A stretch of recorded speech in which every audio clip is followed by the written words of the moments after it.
La francophonie mondiale vit depuis mercredi à l'heure de Madagascar en Afrique, où se déroule jusqu'à dimanche le 16e sommet de la francophonie. Près de 3000 personnes venant de 80 pays membres de l'Organisation internationale de la francophonie, l'OIF, seront présentes.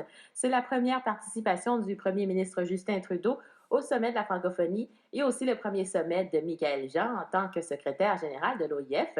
Alors, le sommet de Madagascar commencera demain sous haute sécurité. Pour nous en parler, on joint à l'instant Frédéric Bérard, co-directeur de l'Observatoire national en matière de droit linguistique, chroniqueur au journal Métro et professeur de droit constitutionnel à l'Université de Montréal. Bonjour, Monsieur Bérard. Bonjour.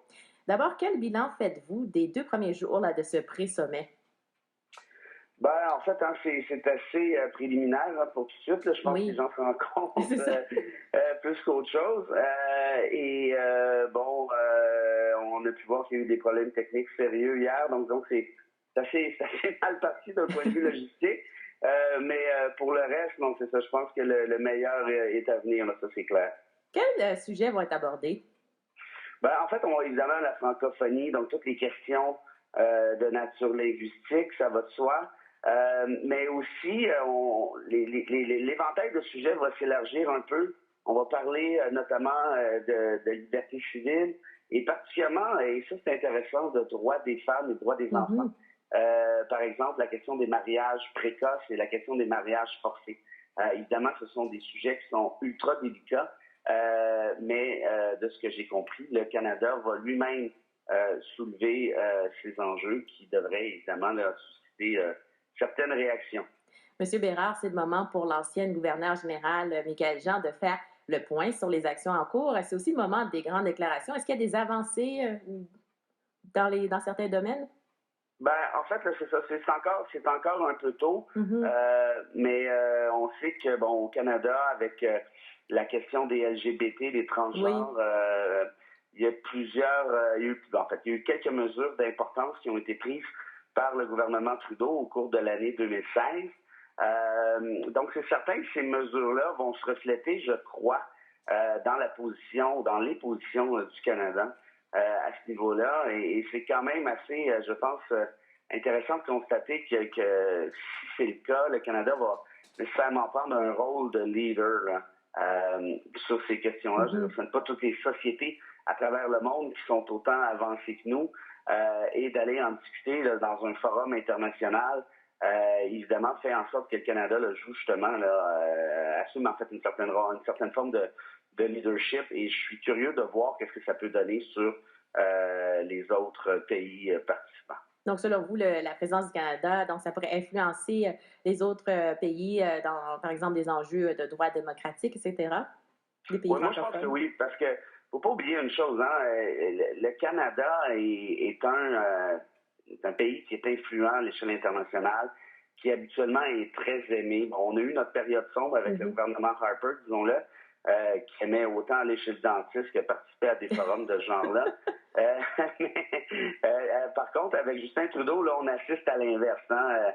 Je pense que Justin adore ce genre d'événements-là. Il rayonne et puis de toute évidence, le Canada est un pays, probablement un des pays les plus, en fait assurément un des pays les plus influents à participer à ce type de forum. Pensez-y, le Canada fait partie du G8 et avec la France, il est le seul à avoir une langue officielle qui est le français. Donc, de ce fait-là, je pense que c'est assez clair que quand le Canada prend position, il peut faire bouger les choses dans les limites de ce qui est possible, évidemment, là, sur le plan international. Vous avez mentionné M. Trudeau, justement, à quoi vous vous attendez de lui? D'être comme à l'habitude à l'international, c'est-à-dire un poisson dans l'eau. Il a fait certaines promesses, disons-le, par rapport à l'engagement du Canada face à l'Afrique. Hein, on sait qu'il est allé au Libéria il y a de ça quelques temps. Oui. Il veut lutter évidemment contre la pauvreté, notamment celle des enfants, le droit des femmes, comme je le disais. Donc, à ce niveau-là, je suis assez convaincu qu'il va y avoir certaines annonces pendant le forum qui vont aller dans ce sens-là. Reste à voir lesquelles. Et puis, entre vous et moi, c'est pas une mauvaise chose. Hein? C'est peut-être plus une excellente chose, en fait, que des liens supplémentaires puissent se créer entre certains pays d'Afrique et le Canada, et entre le Canada justement et la francophonie de manière générale. Il y a aussi les premiers ministres du Québec, du Nouveau-Brunswick, ainsi que la ministre déléguée aux Affaires francophones de l'Ontario qui cherchent à devenir membre de l'OIF, mais à quel titre? Bon, en fait, dans ce cas-ci, c'est qu'évidemment, vous n'êtes pas un pays membre, ça va de soi. Vous êtes plus un participant comme tel, comme le Nouveau-Brunswick, vous l'avez dit, comme le Québec, ce qui implique un certain droit de parole, puis une certaine prise de, comment je peux dire, une certaine participation à certaines prises décisionnelles, une prise de décision. Évidemment, je ne peux pas voir ça d'un mauvais œil, hein, c'est plutôt l'inverse. Oui.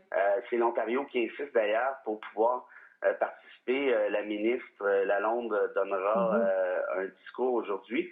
C'est très court, on parle de 2 minutes, mais à tout le moins, je dirais que l'énoncé de principe est là. Elle veut faire valoir la francophonie ontarienne, la loi sur les services en français, de ce que j'ai compris, et aussi attirer des immigrants francophones dans la province. Oui. Moi, si je m'appelle Justin Trudeau, je suis excessivement heureux que ma province la plus importante en nombre décide de prendre une position comme celle-là.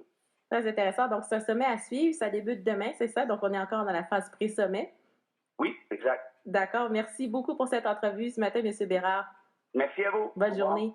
C'était Frédéric Bérard, co-directeur de l'Observatoire national en matière de droit linguistique et chroniqueur au journal Métro et professeur de droit constitutionnel à l'Université de Montréal.